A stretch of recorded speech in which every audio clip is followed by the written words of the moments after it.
was on the base. We all had I think that weekend we had a duty basically, so we had to stay on the base in our particular group.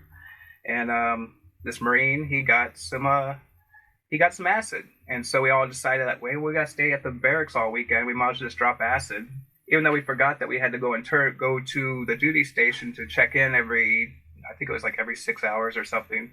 So basically, we're already tripping, and we had to go and check in at the security station and at the duty office. And we're all just, our eyes are bulging. Of course, you get that nervous sort of thing going on, and we're all like looking at the ceiling, hoping that he's not looking in our eyes, trying to like hide that we're all tripping. And he doesn't even give a damn. He's just like reading a book or anything. He's like, whatever. And then we just walked out, and it probably took us like 2 hours to get back to the barracks when it was only 10 minutes away. But it was ridiculous. But well, he's probably tripping too. Oh, he was probably, yeah. Navy guys and Marines. Navy acid trippers. Yeah, that was one of the times. But did you see any combat? Any? The only thing I was on a 6-month cruise during the whole Bosnia thing. I was up in the flight deck, and of course, loading planes up with bombs. You would like be out there, and we just did a bunch of bombing with Bosnia. The whole situation was going on at that time. You personally, or not me personally? I was working on jet engines and refueling and all that fun stuff. Was it hard for you to get accustomed to being on a ship? Yeah, the first week, I think I threw up.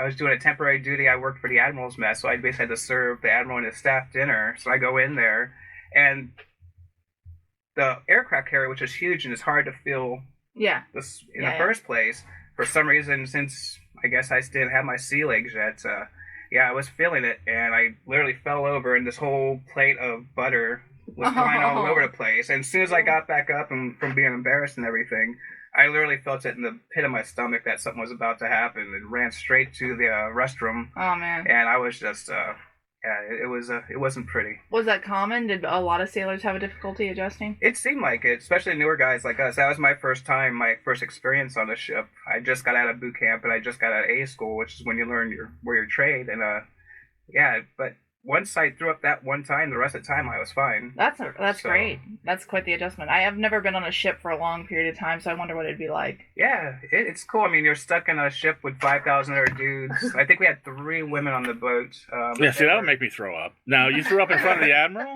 No, I ran to the restroom, so no one saw anything. Well, I was going to say. But I'm glad I made it. I couldn't believe I made it that far, because it was that kind of like you start feeling at the top of your throat feeling.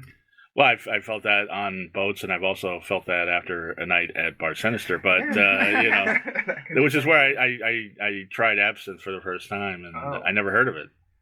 Wow. Yeah, it's one of those things, and actually, we've brought it in the studio a few times, and that with varying results. Last time I then co-host Hannah Bach, it was the first time she had it. She was very excited, and she got really sick. But no. it didn't happen. So. Anyway, so you were in Northern California. Yep. Right in Nerd Central. Yep. Like right by Silicon Valley. Yep. And you were now you were a technical writer? Yeah. What does that mean? I've heard this a few times, and I have no idea what that is. Well, I mean, pretty much it's just like you write the instruction manuals for how to do things. Like that are technical. It's not the best. I'm doing a good job explaining it, aren't I? But you know what I mean? Like no, that makes sense. Yeah. You got software, and you're like, how do I use this? Where's this button or this thing? That's a really common one. Another one would be like how to program something. You might write like code snippets, things like that. Wow. And stop me if this is inappropriate, but what does that pay? Because I have a friend who wrote a math textbook, and they paid him a $5,000 bonus. Is it something you can live off of, or? It is, but it depends on the job, like, and where it is, and like the hours. Yeah, because it's such an obscure way to do it, but it is. I'm a writer too, obviously, and it's a type of writing that is something that you could make money off of and potentially a career. If you do a book, I think those like kind of pay less, actually, just because they're gonna sell the book afterwards and try to get money out of it that way. I don't know, but I think that kind of sucks, but that's kind of how it is. Okay, so how many have you written? Books? Not books, but like technical manuals. What do you write? I've written a lot of stuff. I've done it since I graduated from college, so like I've written all kinds of different technical things. That's cool. Yeah. Now, have you been able to bring your sense of humor to that? Like throw a joke in there when people aren't looking? They'd frown upon that. I have one boss who liked jokes and the stuff, so I would turn them in, but then he would like basically take them back out. He'd be like, "I thought about it, never mind." So I'm like, "All right, that was like the closest we got." I had a feeling you tried to slip something in and it didn't work. No, I like didn't some weird code, like throw it in there and just start laying puns down. So, but it's funny that you ask about that. How the how much he was making. Now you were doing that, and if I'm correct, if I heard this correctly, your mother was the one who said you should do stand-up comedy. Yep. Even though you had such a great technical job and a Stanford degree. Yeah.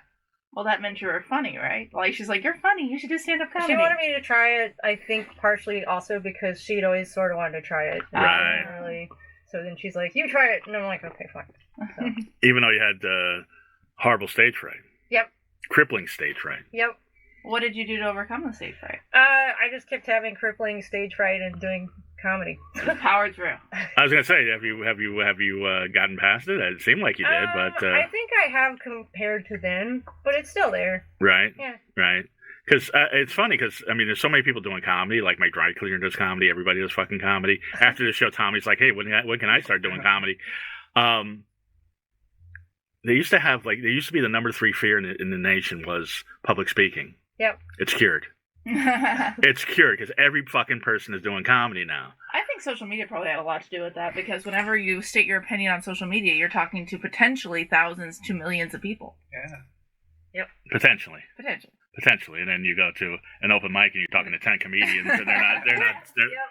Or that show we went to this week, and boy oh boy, Oh yeah, that was we went to see a friend of ours, and it was she was great. She's trying something new. Quite a doozy. Yeah, it was quite a doozy. I think you mentioned it when we went out after the show in the group, right? No, it was went on forever. Or... No, that was a different show. That was a terrible show. That was the show at the Comedy Statue, which was say mean things about people, but that was a terrible show. Which was the worst show I've ever performed on in my life, and that includes the show where I got booed off stage after 5 minutes. This was worse. And it was like, but no, we went to see another show this week, and it wasn't as bad. It wasn't as bad, but it was a typical LA show. It was like 15 comics, and 2 were funny. And they were spaced out. Oh. Yeah. Yeah. I thought they kind of knew who was funny and who wasn't, because they saved like their funniest people for like the last part of it. But at that point, it was already very late at night, so you're kind of like tired, so you can't enjoy it as much. Well, the crowd was dead, but then they have all these comedians that haven't been doing it for a long time, so they don't know how to liven the crowd. The host didn't liven the crowd, so even the guys and girls that were good were like just they were half-assing it. They were like, oh, we don't care. Everybody kept checking their phone and their notes like immediately. They're just like, I'm gonna try some new material, because you won't even know what's new because you guys don't care. But they actually said something almost exactly like what I said. Like one of them was like, you guys won't know the difference, so I'm just gonna check my phone and try out some new stuff on you. Yeah, basically that. Yeah, one of those shows. But when did you start doing comedy in the Bay Area? Yeah. And what's the difference between there and LA? Do you have those shows that we were talking about, like we do here? I think there's less bringer type shows or events where it would go on like that. Right. But I don't know. I haven't been there for shows in a long time. So. Right. But because from more Santa Cruz. No, I know. But in that area, like, I've talked to Stephen Pearl and other comedians in that area. It just seems to be a lot more improvisational up there. Oh, I think there's a lot of stuff. Maybe there's some improvisational stuff, but I also think there's a lot of stuff where it is like it's like kind of more intellectual, or people have more weird jokes, and then right. And if you start there, or something difficult is when you go other places, people are like, I don't like tell regular jokes. What the heck? So. Right, because and your act, which is great, and you've had 3 comedy albums, so far, and I'm sure you're working on a new one, but It's not like a Robin Williams improvisational thing. No. It's very structured, very jokes, and very to the point. It's very funny. It was very funny. Oh, thanks. So it was just weird that I just think of Steve Pearl, Robin Williams, Greg Proops, and like people like that coming out of the Bay Area that are really all over the place. Yeah. And you're not. Nope. No, you're very structured, and it's good. Yeah. and it's good. Your new. I was listening to your new album today, the Unicorn Party 2. Yeah, Unicorn Dance Party 2. Unicorn Dance Party 2. Yep. Now, what happened to Unicorn Dance Party 1? So I thought it'd be funny not to make the first one and then just have 2 and then eventually do something where I do like either a podcast or something where like we reference it. That would be like one of the running gags in the background. We'd reference Unicorn Dance Party 1 and it just doesn't exist. Oh, did I just mess that up? No. Okay. Your own podcast, a different podcast, not this one, but yeah. Yeah, podcast. But yeah, if I ever do it. And I did. It's on Amazon Prime as well, and I listened to the audio, not the video. So, is there a unicorn like on the stage, or I heard that? There's a giant unicorn float in the background, and yeah. And what was your thought behind that? It'd just be fun to have like a unicorn as like a stage decoration. I think that's very fun. Yeah. You know, it'd be even more fun if it was a piñata. Oh yeah. Yeah. Or a unicorn piñata. Yeah. I've seen those. Yeah, there's one as big. The float is actually pretty big. So oh, okay, yeah. Have you always been into unicorns? What? Yeah. Yeah. Yeah. I'm just trying to figure this out because. Well, I mean, she's the commander of the Nerd Nation. Well, I know she's commander of the Nerd Nation, but I thought the whole Unicorn Dance Party was you were talking about how you wish men's dicks looked like unicorns. Oh man. Wow. That's one of the jokes. Yeah. I imagine I've never seen a unicorn, but I imagine their dick is. Tommy, does your dick look like a unicorn? I would hope not. That doesn't seem like it'd be.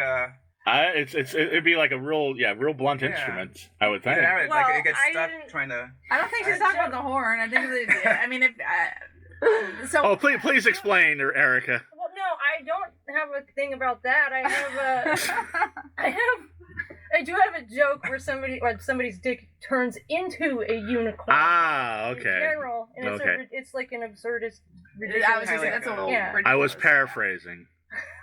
I was thinking like if you've been to Colorado, we have this big statue of a horse right outside of DIA, and they like sculpted the horse genitalia on the thing, which was totally unnecessary, but they did it. So I'm guessing unicorns probably have reasonable sized genitalia. So Nicole's just confirmed she's into bestiality. Now, Tommy, when did you get into goth? Oh wow. Geez, I was actually in England. My dad was stationed over there, and that was in just outside of Oxford at Upper Heyford. So that was probably about 87. I'm totally dating myself now. Right. No. Trust me, we're all old. Don't worry about it. We're older than we look. Yeah, I had a friend on the bass. His brother was into The Cure and The Mission and a few other bands. And at that time, I was listening to stuff like Iron Maiden and all that. Yeah. So made the golden huge age. switch. Yeah, it was like Motley Crue and all that. And then all of a sudden it turned to The Cure and the Bolshoi and Bauhaus and Sisters. And that's when you stopped wearing colors. Basically, yeah. Everything. Thank God, because I dressed god awful back then. Oh, come on, tell us. Oh no, it was like. Were you like one of these Motley Crue kind of guys? Oh no, it was worse. I mean, because it was a combination. Because like it changed from. I finally got the jean jacket and everything, but before I got into the metal, it was all about like the dolphin shorts and the high socks with the stripes and all that. Oh yeah, stuff. did you do like the parachute pants? Oh yeah, I had parachute pants. The other zipped up in the back where you could like fold them into the back pocket and carry them around. So when it was time to go break dance, you just like get them out, pop them on. You used to break dance? I was also bad at that. I could do the head spin, and I could do a couple other things, but that was about it. I can't do a head spin. I mean, that's pretty talented. Please show us, Tommy. Oh, God. Wow. Yeah, I don't think that would be good right now, especially with I just had the surgery. It'll be 2 weeks tomorrow. So. All right, good excuse. All right, we'll let you off the hook. Oh man, you'll be back in Breaking 2. Yes. Breaking 2. Yes, Breaking 2. That'll be like right after Unicorn Dance Party 3, Electric Boogaloo. Yeah. But Tommy, now when did you start DJing? DJing though was like much later. I was actually during my time in the Navy. I was back in Jacksonville. A friend of mine who actually used to DJ at Bar Sinister for a little while when he first moved back out here. Well, not back out here, but out here. He's the one that got me into it, and that was about 94, 95.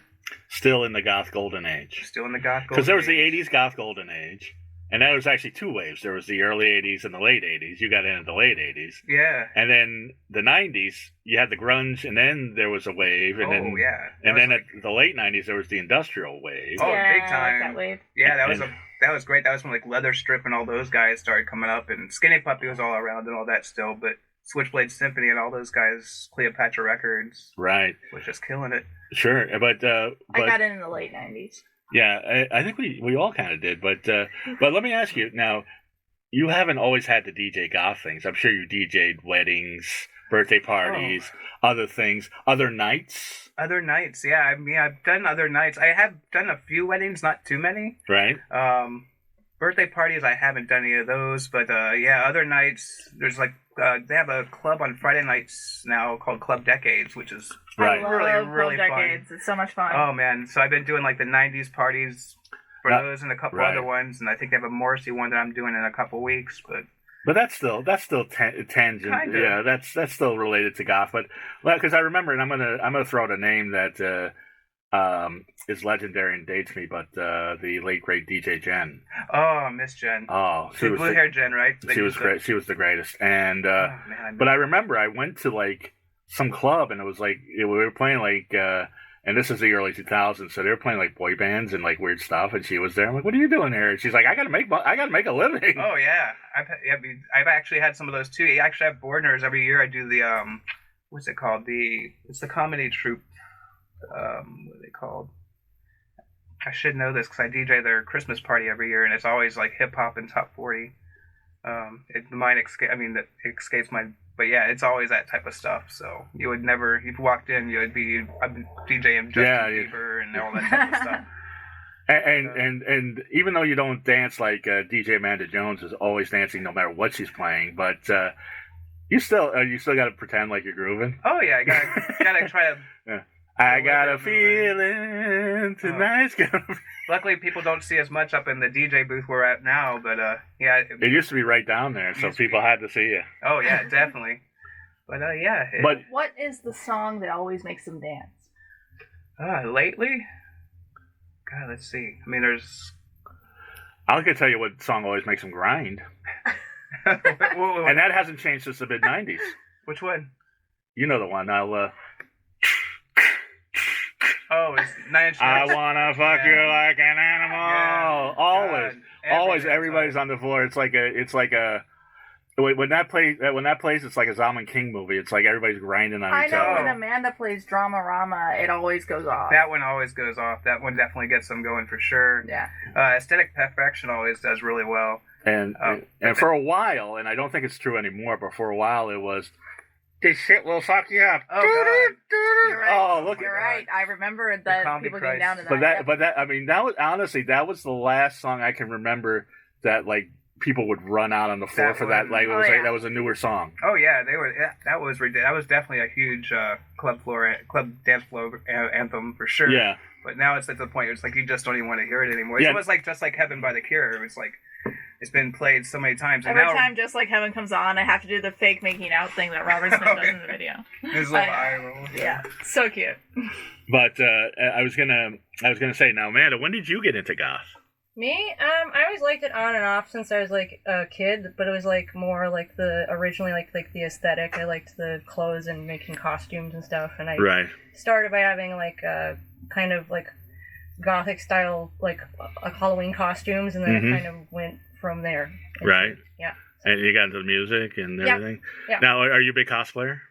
Yeah. So I mean, I know that you have different looks and everything, but I haven't. I mean, do you really cosplay? Do you like? I have before. There's some characters I really liked cosplaying in the past. Now I know you're a big Harley Quinn fan. Yep. But everybody cosplays Harley Quinn. Yeah, well, that's why I don't do it as often anymore. When I was first doing it, it wasn't as popular an outfit. But if you did the Jester Harley Quinn, that's the one I did. Yeah, because everybody else is doing the Suicide Squad kind of slutty Harley Quinn. Yeah, and I liked the original outfit. I actually think I read this somewhere once. Like it's kind of more interesting as a sexy outfit because everything is covered. Yeah, I like the original outfit a lot. Yeah. Like I remember watching those cartoons as a kid and just thinking it was so cool. Because like when you're a kid, you're not thinking like this is sexy. You're just like that is really awesome. And I thought it was awesome. Tommy and I were, but. Well, I think the person I thought was the sexiest was Poison Ivy. I mean, she had the red hair and she had the green bodysuit. I think Tommy agrees with you, but I gotta be honest. Are you into Poison Ivy? You like that? You know, I guess. I mean, I never really thought about it, but I mean, Because your face like changed when she said poison ivy. You're like, Well, no, I was like, I was just thinking about it. I was like, well, yeah, I guess they're both. I mean, I guess. I mean, they're sexy comic book characters, But and I know back it's. then everybody was covered. Like the same Yeah, thing it with wasn't Batman really- the animated series and the X-Men show. Like everybody was covered. Like you could see the outline of their bodies, but it was. But really... everybody's covered with skin tight. Exactly. Yes, spandex. And have you cosplayed as Poison Ivy? Yes, once or twice. Yeah, I never got into Poison Ivy. I know she's supposed to be like the hottest. Like redheads. I like redheads too, and that's a good. I'll check out your red hair. Oh, thank you. Yeah, which goes with be your more red in a couple of months. This is a transition. Yeah. Well, this is a dye job you weren't completely happy with. Although everybody keeps telling you it's how great it looks. Everybody likes it. I'll go with it. Yes, and it goes well with your new book, Slow Burn, which is now available on Lulu.com. Oh, nice dropping that in there. There you go. Well, wait do you hear how I drop this in? From cosplay now, but you've never got like furry or brony or any of that stuff, or what? No. How far does the cosplay go? Have you cosplayed as a guy? What? Yeah. Like what would you cosplay? Well, but I mean, it's not exactly. Well, I didn't do it very often, but I've done a drag king look. That's cool. It's not very good, and I'm short, but the drag king's name is Rusty Cooter. Rusty Cooter. Yeah. Oh, okay. I look like kind of like a Joe Dirt reject. I was thinking that has to Right. be So cast do in the you future. have facial hair too? Yeah, I've done facial hair for it, but I mostly did like dots. So I did like a stipple brush to make it look like I had a beard coming in. Rusty Cooter. Yeah. I like Rusty Cooter. I got to see Rusty Cooter. And then I had to get these lifts for my shoes so that I would look like a kind of height. You could just be a short guy. Yeah. I Yeah. know, Look at but Tommy. Pretty tiny. No, I'm kidding. I was meant for drag. No, I thought understand. I was collar so that I cover everything, like so that I don't have like a waist or anything. I have like really baggy clothes, so it's just like narrow shoulders, and then I just keep. Right. There's no curves, nothing. No, but it goes out, so I look kind of like a giant like pyramid or something. Like the Grimace, or it's like the clothes are too baggy. Probably I should do something, but right. Interesting. Well, that's good. So you're a short guy with baggy clothes. I've seen plenty around. Actually, back in the late '90s hip hop, you'd be all into it. Yeah. It's like a Snoop Dogg thing. I don't know, but here's what I was gonna ask you, and we're gonna get back to the dicks. And I'm sorry to do this, but there'll be a reason for this. This will come together. Because I read your posts on social media now. As of late, I guess some of these guys. They're not measuring up. Their dicks are a little wobbly. what? They're not. Oh, that joke. Was that a joke, or was this based on a true story? No, it's just a joke. Oh, okay, good. Because I was gonna. Stuff on there is like a 100%. Because it was very. It's like a mix of things because it's supposed to be like a joke at the end, so you're not like Because it was very funny. It was like shooting pull the rope. I forget what the joke was, but it was good. Oh, thanks. Yeah, but I was like, if I went out with her and things didn't work out, and then I saw that post on Facebook, I'd be pissed. Well, that's your fault for not being hung like a unicorn. Well, it's not that I'm just. I just think it's weird because guys doing comedy do all that stuff all the time, so it's the same thing. No, it's funny. No, but same thing. If a guy goes out with a girl and then talks shit about her online, I don't Very think. popular. Yeah, I've seen not Were only you- a lot of sets about that at open mics and shows, but also meltdowns. Mark, were Yeah. you the friend of mine that said that you had a girl say she wouldn't date you because she was worried about you talking about her in your set? I've had girls say that. Yeah, I remember. And I've told them, and I told every girl that I date that I would never say anything that she wouldn't approve of. Oh. And I've run jokes by ex-girlfriends, and they didn't approve of them. I don't say them. If I dated somebody like where it's really serious, I did actually do that for the guy I almost married. So. Oh, really? Yeah. Mm-hmm. And What was the joke? He had a rule that if I had a joke about him, I had to be the bad guy in the joke. Like, he could never be, like, the bad guy in the joke. And I was like, that's fine. So I had all these jokes where it was me, not him. So It Wow. sounds very controlling. I actually didn't mind it. Okay. I asked when I started dating him, is this something that, like, you would want? Do you want to look at the jokes? And then, are you comfortable if I have any? And he mostly said, show it to me, I'll decide, blah, blah. And I didn't mind that. Right. Yeah. I mean, to the point that I actually went out with a married woman, and I had a joke that she cheated on me with her husband, which she did. And her husband was in the audience, and that didn't go over well. But I did have her permission. But the reason I was talking about the penises that don't work is that I have to tell all of our listeners, if you have some problems like that, for instance, if summoning Baphomet in a chalk circle let me say this again. Does summoning Baphomet in a chalk circle make it difficult for you to rise to the occasion? Do you occasionally have too many bracing shots of absinthe and find it nearly impossible to feel your nethers tickled by the green fairy? Fear not, dear listener. Eddie by Giddy is the wearable device designed to treat ED symptoms for men needing a little assistance in bed. Using the promo code DARKMARK20, you can save 20% off your Eddie purchase, and you and your partner will be chanting incantations of ecstasy faster than you could say red rum. Go to buyeddie.com/darkmark for 20% off your purchase using code DARKMARK20 today. You laugh, but this is a wearable device that works. I've seen the reviews. It does work. Some people it works for like 1 or 2 times and the blood flow is restored. Some people just wear it all the time and it works. So you never have to be flaccid again. So that's why I brought it up, and it was a horrible segue. And we never even got to the joke, which I forgot what the joke was. But Tommy, when did not that you suffer from ED at all, but or maybe you do, I don't know. But when did you start DJing at Bar Sinister? Actually, the beginning, almost the beginning. 98. 98, yeah. It was shortly after they opened up. It was the first couple weeks, and I met Trish.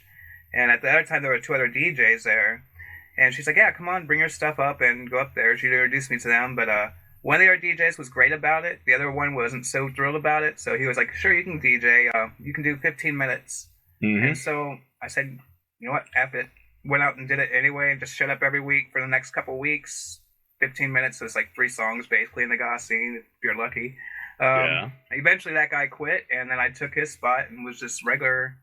And then the other guy left to go and he moved to Orange County or something to do some other goth club. Oh, wow. And then I became I was a head DJ within the first month and a half of the place being open, so. That's crazy. And still there. I took a break for about almost a year, about halfway through that, but. The Bar Sinister job is like an amazing job to have because it's so awesome. Like, you have a built-in audience and it's just stable and it's just really great. Is there any other places, any clubs that have come up and then maybe gone down, or they're still here that you actually wanted to DJ? Actually, Club Decades was one of those when they started up. I really loved their format because they had, it was similar. I know Blue Mondays does a similar thing but it's a totally different crowd, it seems like. It is. I noticed that too. And it's weird because it's the same age group, really. Yeah. But it's like on Mondays you have that really weird kind of bro get in a fight if I scuff your shoe type of attitude going on. And then on the Fridays it's just completely. They only want to dance. Yeah. All they want to do is dance. They're singing along like it's Kids Bop or something. Yeah, they love it. Like some of the songs you're playing are Kids Bop, but we went there on 2000s night and they were playing My Chemical Romance. I'm how do you dance to this? But they were dancing to it. And I think they were chanting that was it Since You Been Gone. They love that one. Yeah, Blink 182 as well. Yeah. But you were there from the beginning. When did you first start going to Bar Sinister? I think when I first moved here, which would be around like 2012. Okay, so you missed it. So you missed the big Bar Sinister Dungeon Wars. Oh, those were great. That's how far back I go back. Wow. No, they had Bar Sinister. You know where Bar really Sinister wasn't is. That much of a war. It was for a while because trust me, you never went over to the dungeon. Oh, I did actually. Because they had Bar Sinister was one club. And across the street in Las Palmas, they had the Dungeon, which was a big club too. And eventually Bar Sinister won.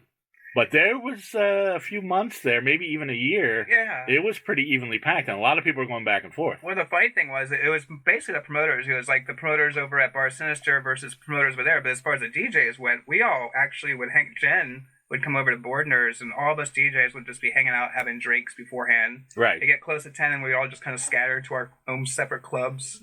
But we'd go back and forth in each other's clubs throughout the night. But yeah, there was the whole promoters were just at each other the whole damn time that first. And I remember then, and this is like, 2005? Yeah, it was about 2004, 2005. 2005, because I remember the word on the street was, and I liked both.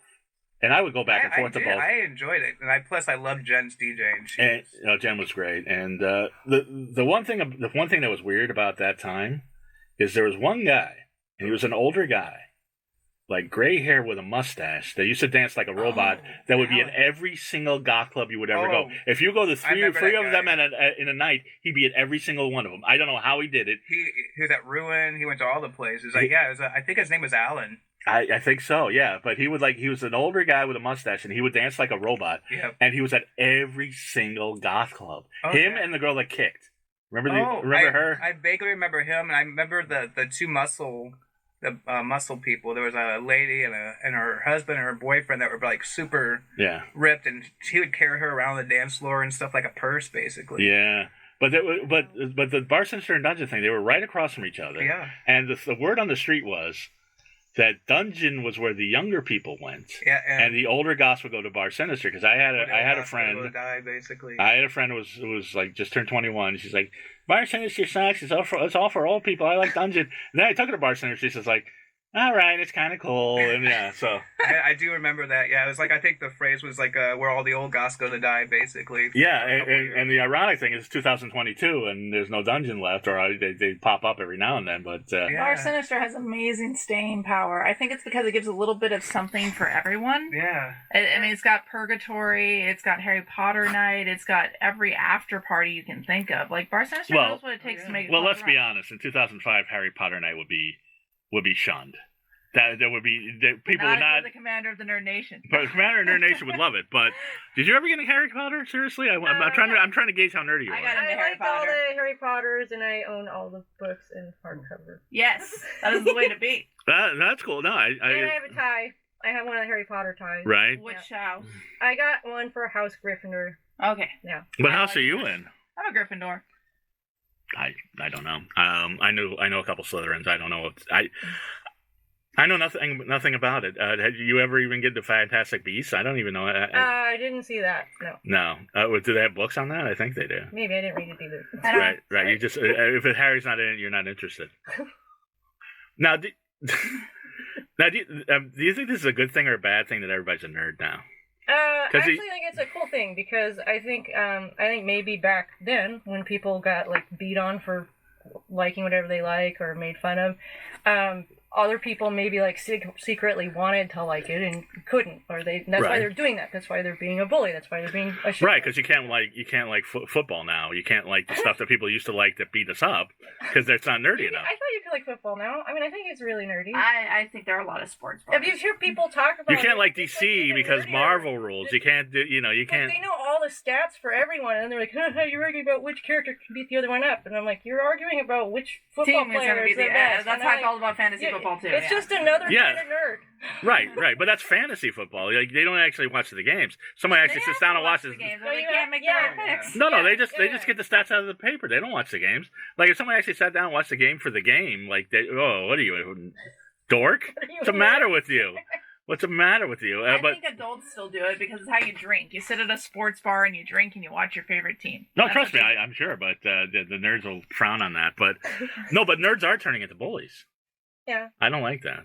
But then again, they've always been bullies to me, so I don't know. But that's good for you, because you're the commander of the Nerd Nation. Nerd Legion.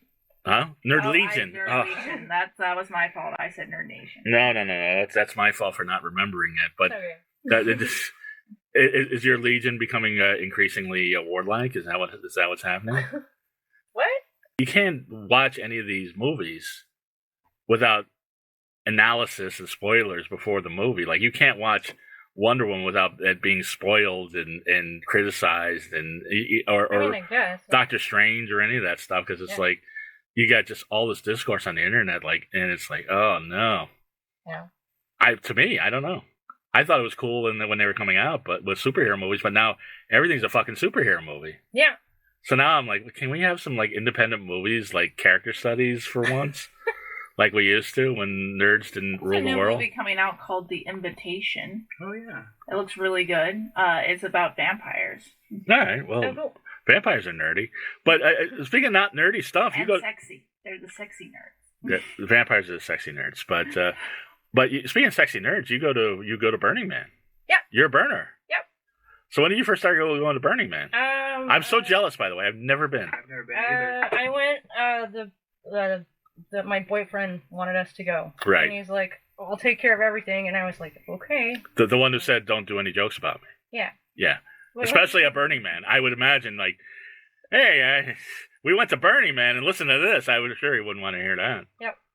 So how was it? It was really fun. Yeah. It was like I would say some years are like some years can be really difficult or bad, but there's a lot of like really amazing like magical years. So. Right. Yeah. I've never been. I want to go. I also want to go to Lightning in a Bottle. Have you been there? No, but I keep getting invited, but it doesn't work out. My friend wanted me to go. He like works there. I hear it's wonderful. Yeah. So. Is it getting progressively worse as it goes on, or is Burning it? Man? Yeah, or is it getting different?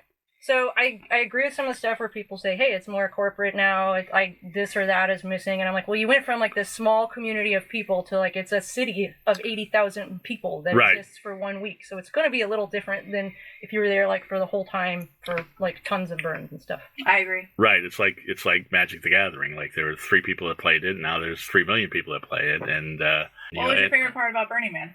What was my favorite part about Burning Man? I really liked the art in the desert. And then I really liked some of the art cars. There's like a giant spider that someone built that was like mechanical and like it got driven around.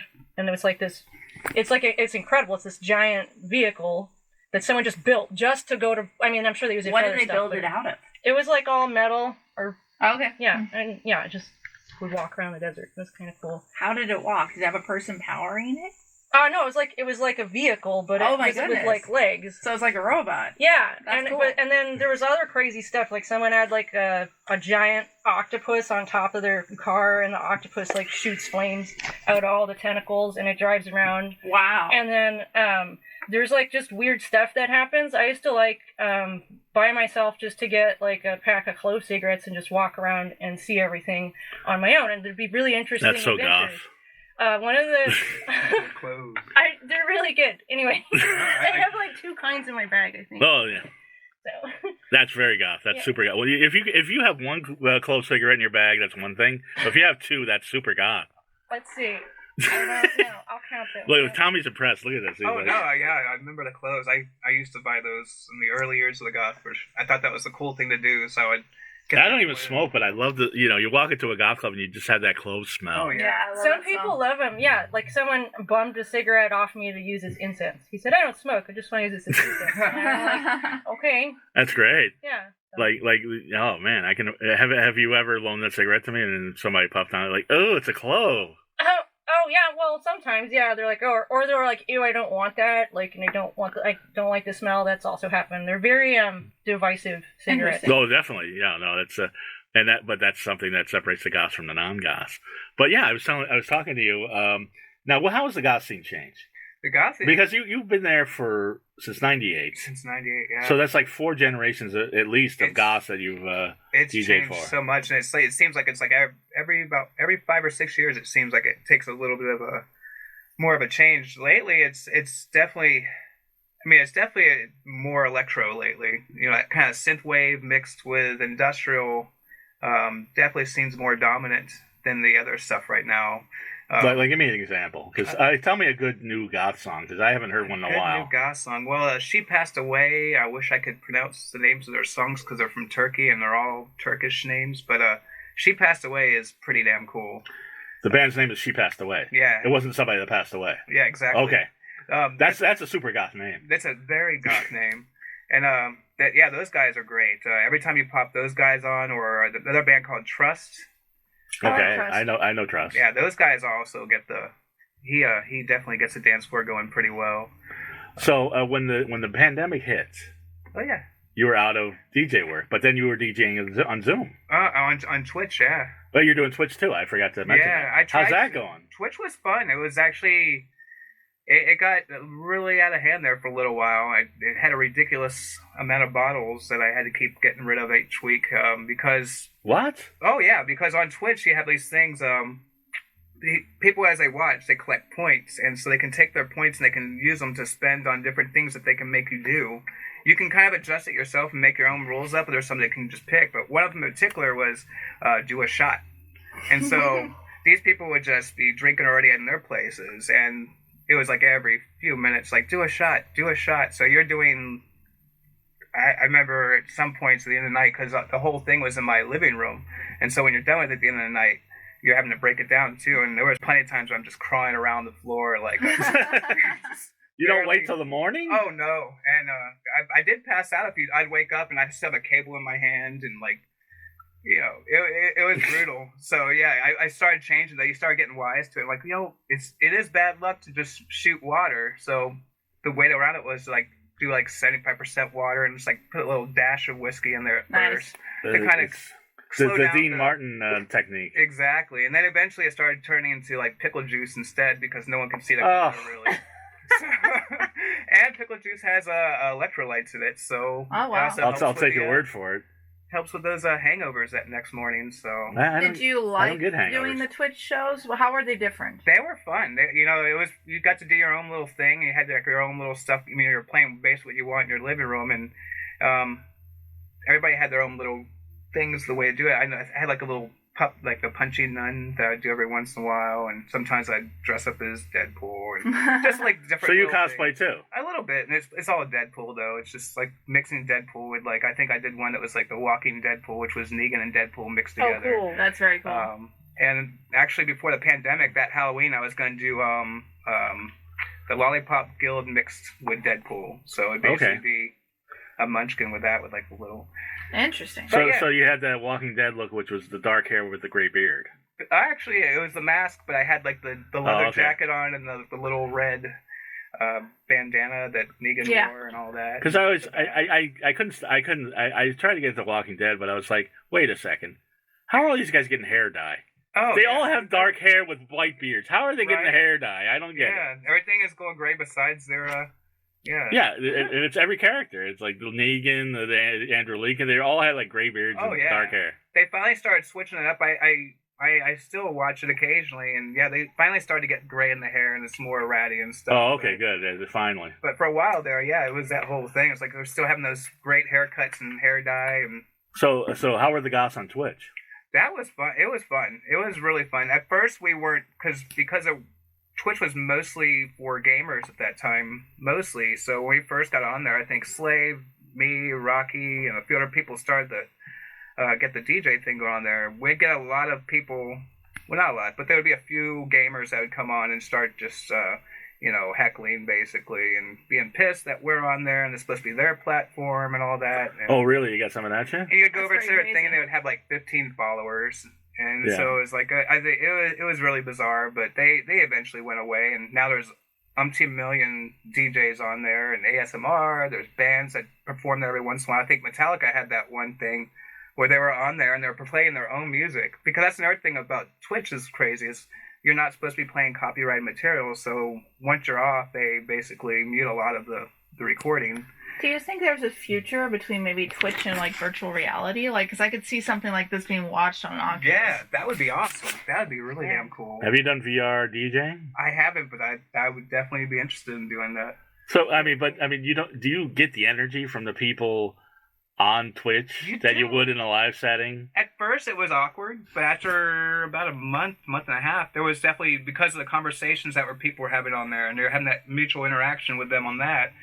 You definitely get in there and get into it. It's actually it seemed a lot more intimate. Actually, it was cool getting to know people on there, and they're like asking for songs or they're talking amongst each other, having whatever else is going on. So it was actually a really cool experience, and I still do it. I still set up the Twitch at the club and do it there. I haven't done it the past couple of weeks just because like I said, I've been recovering from hernia surgery and carrying all that stuff up that spiral is excessively brutal. I'm glad you're recovering. Thanks. Yeah, that was crazy. Right. Well, I'm sorry that we talked about Dick so much. Since you just had hernia surgery, that's awful. But because I don't know, I've done Zoom comedy now. When the pandemic hit, like your special hit Amazon Prime, you had like a whole momentum going, and then the pandemic hit. How did you take to that? I just got a bunch of hobbies. Like what? Gardening. I tried weightlifting. I was really bad at it. I had a diet with it where I didn't. I actually it wasn't enough food, so I just lost weight and I lost strength for part of it. So not very good at it. Yeah. So you didn't get the protein. So. I I just didn't have enough calories, I don't think. Right. Yeah. Right. Yeah. So weightlifting and gardening. Yeah, I did that, and I did a bunch more reading. I did some like calligraphy stuff. I took all my like arts and crafts. Oh, that's things cool. out, Yeah. and I was like, I'll just do calligraphy again. Why not? Now, did you do Zoom shows? I did a couple Zoom shows, so yeah. Wow, right? I didn't mind them actually. Like sometimes it was weird because like people can't like hear or you can't hear them or whatever. But yeah, some of them were pretty fun. The ones I ended up on were pretty fun. No, you're right. I did some good Zoom shows, but I did some really shitty Zoom shows. I had one where like this guy, like the host was playing sound effects, like stepping on every joke, and it's like, what am I doing? I saw that happen once at a comedy club. It was kind of funny. It was a really late night, and someone set, and someone in the back had that app for a while that makes all the different. I've seen that too. Yeah, noises, yeah. And they got it plugged into the system, so the person was doing their jokes, and then different sounds would happen. Oh man! And the guy on stage was getting like so mad, which I don't blame him. Like it's me, but like it was like his friend doing it, so they were like screwing with each other, and then it was like very late at night, so it wasn't like this ton of audience who would be like, "Hey, like what is this?" And so the audience that was there found it funny. So yeah, cool. I don't know. I just like I've been at clubs where somebody actually did a joke and it bombed, and then somebody played a sound effect. Oh, just like in the audience? No, yeah, no. I mean, well, no. The guy putting on the show like had access to like one of these like sound buttons. I don't know. There's no sound coming out of the ones that I'm pushing right now, but they would have some wah wah and but like I didn't even get the joke out. Like I was pausing for comedic effect, and it's like and you're like That's so mean. What am I doing? I'm sorry. No, it's fine. You didn't put on the show. You wouldn't do something like that, or maybe you would. I don't know. Maybe you're mean like that. Yeah, it depends. Yeah. But what books were you reading?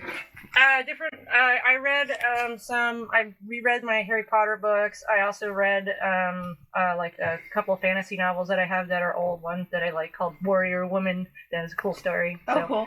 Yeah. Are you a warrior woman? No, I'm like really small. I sell them their hats and their armor. Like, here's your stuff. Really? No. I don't know.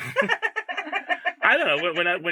When you did my show, and this is it was cool, but it was like it was cool, because you all three were funny, but you, Virginia Jones, and Damian Berlina, it got very feminist at the end of that show we did a couple weeks ago, but you guys were funny, so it was great. Oh, I didn't have any feminist jokes. I think you made fun of men for something. Oh, but that's not feminist. That's just making fun of men. Do you think a man can be a feminist? Sure, why not?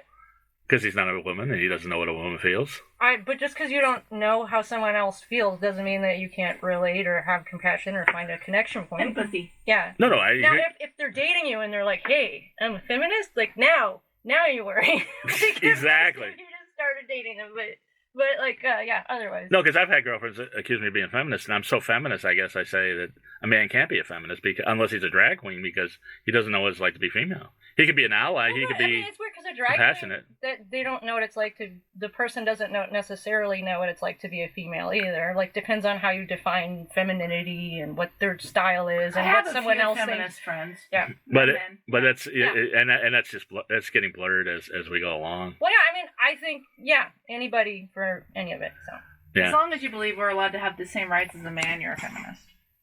Well, I think anybody with a brain knows that. Well, I mean, some people... You would be shocked. Yeah. I mean, come on. Have you not seen them? No. Did you hear the whole sentence? I think anyone with a brain would know that. Yeah. There's a lot of men with no brains. But unfortunately, because enough of the people with a brain still think the way that they think that men should know better. And so men that actually think that women have a right to be who we are different than men that think women... People just don't think that women deserve to be equal. And the men that do are feminists, in my opinion. Well, and in your case, they're right, but every other woman's case, they're wrong. No, I'm kidding, of course. No, of course women deserve to be equal. I'm kidding, Nicole. It's a bad joke. Okay. Enjoy the fireball, please. It's a bad joke. It's a horrible joke. She's laughing now at the badness of the joke. I was. Yeah. Yes. We're all appalled by the abortion, the ruling. That wasn't what I was talking about. I'm genuinely speaking about the fact that so there's a fine line between the protection and security that men offer women and have offered women for generations, and the also concept that we're property or something that needs to be taught.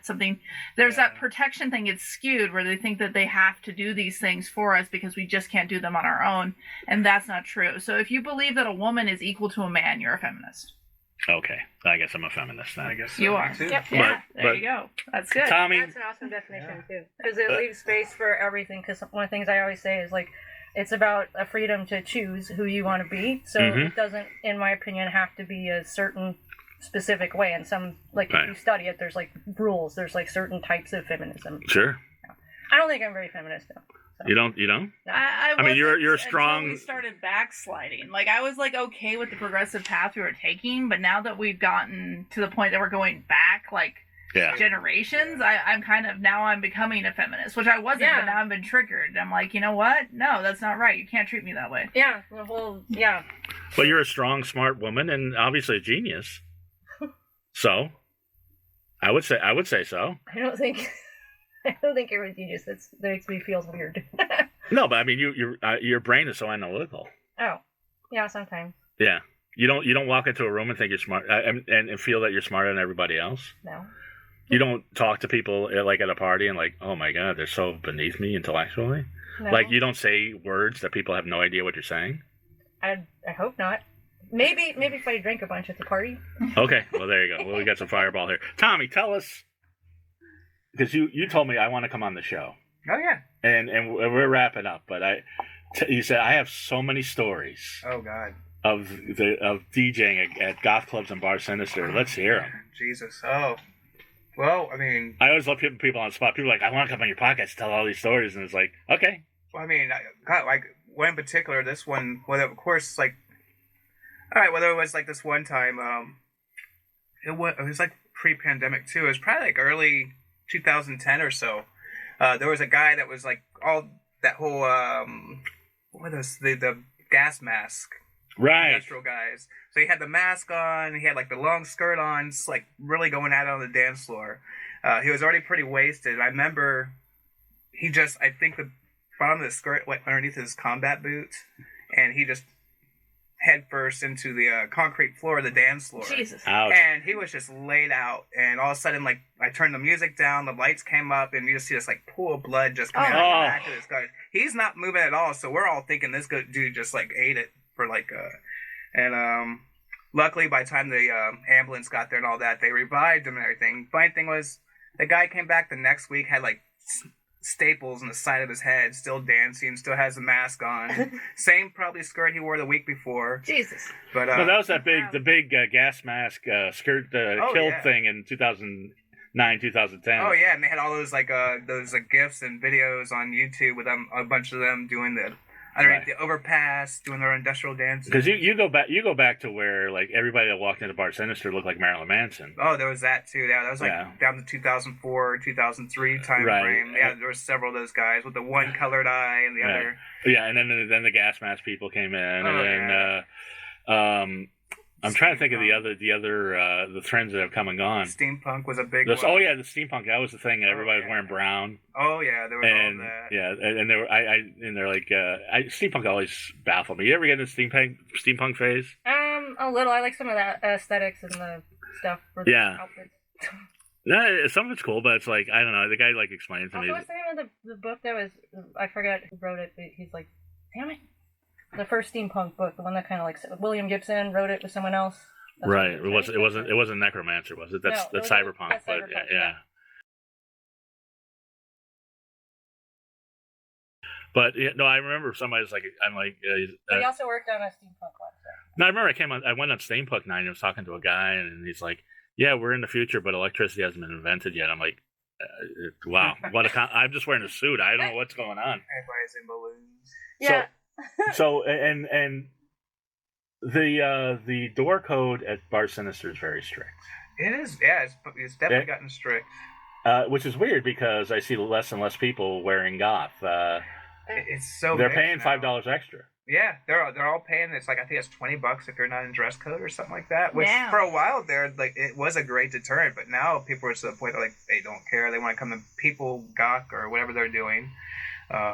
But yeah, it definitely isn't a deterrent anymore, unfortunately. Yeah, because I remember my friend came in there and he was wearing black pants and a really dark gray sweater, and they made him pay $5 extra because he wasn't wearing all black. Wow. But he was black.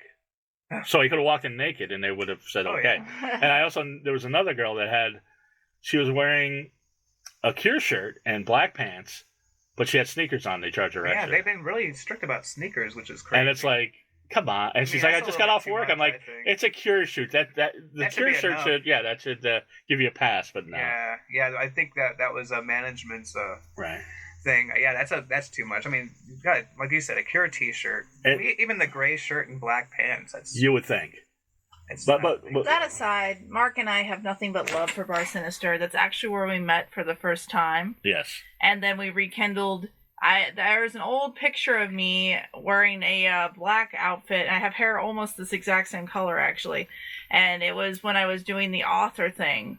And Mark took that picture, I believe, of me standing next to an angel. And there's a picture of me with Mark wearing his hat. And we had so much fun at Bar Sinister when we were first getting to know each other. Do you remember these things?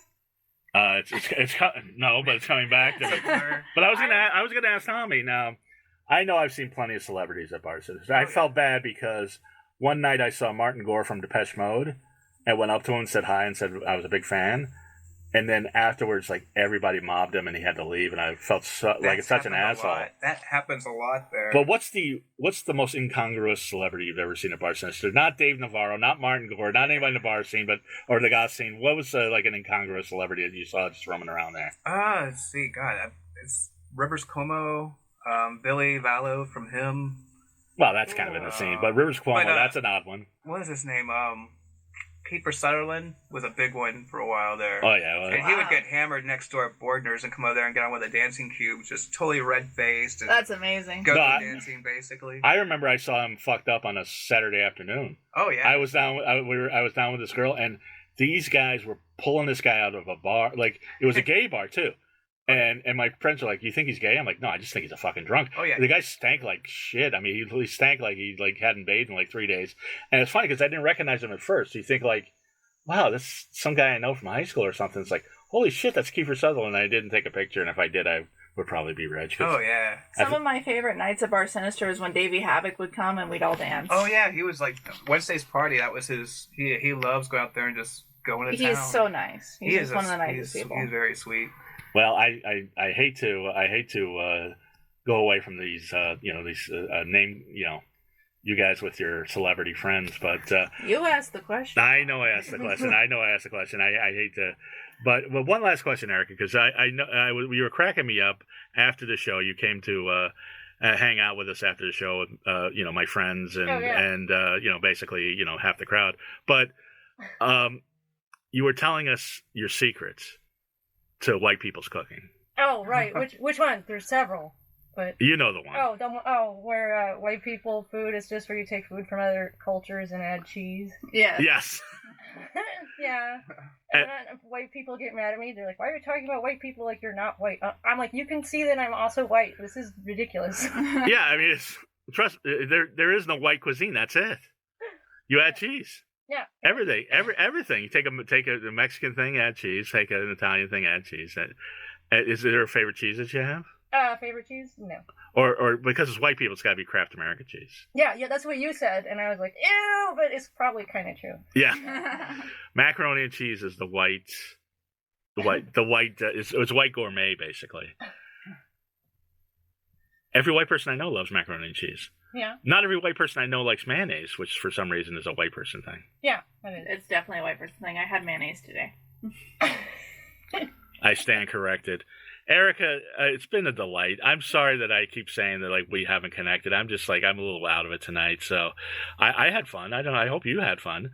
Yeah. And we love talking to you. Actually, when Nicole and I were talking, we were like, I'm glad we get to hang out with Erikka again. She was so totally cool, and I hope you come back when I'm in a weird, not as weird a state of mind, and we could really talk nerdy stuff. Okay. But tell people how what you got going on, how they can get a hold of you, all the stuff that you have. I have all my social media stuff, so I have like Instagram, Twitter, Facebook. That's ERIKKA. Yeah. INNES. Yeah, and then I have my special on Amazon Prime, and I have all the albums on Spotify, or you could hear stuff on Pandora, or any music streaming service. It's on Apple Music. Yeah. It's on all that stuff because I have a free trial at Apple Music. I've had free trial of music streaming for 4 years. I just keep bouncing around from one to one, and so I listen to your albums all the time. So, oh wow, thank you. Like I said, I listened to the Unicorn Dance Party Part 2, and I look forward to Unicorn Dance Party Part 3. Oh, I'm gonna have to just leave it so that it's the sequel to something that doesn't exist, and then there's not another sequel to that title-wise. Well, I love that. Yeah. So Tommy, that leaves an opening. You can DJ a night Unicorn Dance Party Part 3, and Erikka won't sue you. That's wow. It'd be like that, like crazy, like a offshoot version of it, I guess. Like would it be like a bootleg version, I guess, or? I don't know. But tell everybody how they can see you. You're DJing. Is it twice a week or 3 times at Bar Sinister? It's Sinister. Yeah, twice a week. Bar Sinister on Saturdays. Wednesday's party, and every once in a while on Sundays I do a Twitch stream there, which has nobody there but me. So all the lights are off, and it's kind of. Oh, what? You're in there in an empty club. Empty club, just me and the DJ spinning booth. Records. Have like the lights going on in the DJ booth, and it's just spinning and Twitch. Oh wow! But, wow. Does like the janitor come through once in a while? Every once in a while they come through there because it's all the liquor places next door anyway, so they have to come over there and get bottles and all that. So every once in a while a security guy will come through or something. But most of the time it's by yourself. Yeah, which is nice. It's actually pretty cool and kind of creepy. So. Have you seen any ghosts? There's definitely some stuff going on there, sure. Oh, tell us a ghost story before we go. Oh, actually, early years again at Bar Sinister, being up in that DJ booth, they have a mirror for the go-go dancers, or at that time they didn't dress up there, but there was still a mirror up there. Mm-hmm. And so I would see these shadows and stuff pass through this mirror, and it wasn't from the street or anything. And so it was just kind of odd. You just kind of catch it off your periphery.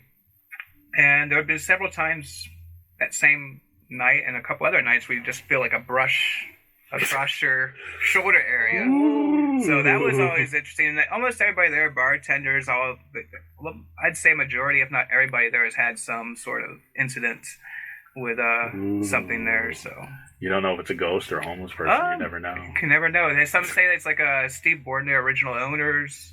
One of the original owners, and a couple other people that have passed actually early years of Bar Sinister that used to hang out there. So maybe it's DJ Jen, like giving you a tap on the shoulder, say, "Come on, play some older stuff." Yeah, because I know there's people that are like they don't play the old stuff anymore. Yeah, I used to play a lot more of the older stuff, but there's so many new bands that are coming out there, amazing, and they don't at Sinister. I was playing it when we first opened up. I was playing a lot more of the older stuff. We're trying to do a good balance of it. Right. But they weren't. Yeah, at that time they were like all Manson all the time. Yeah. Yeah. But now it's all mostly electro and Sinister, but the old school we get to do on Wednesday still, so that's nice. Right. That's cool. Well, thanks for coming by, both of you, and Nicole. Hello. And your new red auburn hair. Like you say, your new book. Tell them where they can find it. You can get my book Slow Burn on lulu.com, LULU.com. And you can find me at Nicole6Books on Instagram or NicoleH6 on Facebook. Slide into my DMs. Don't be a creep. Is it slide into my DMs? Don't be a creep. Yeah. That's like that's so contradictory. No, people ask me questions all the time that are perfectly rational. Okay, so slide in our DMs. Don't be a creep. That's the name of my next album. And everybody, I'm Goth Comedian on all social media. Everybody, have a wonderfully creepy week. Bye. Bye. Bye.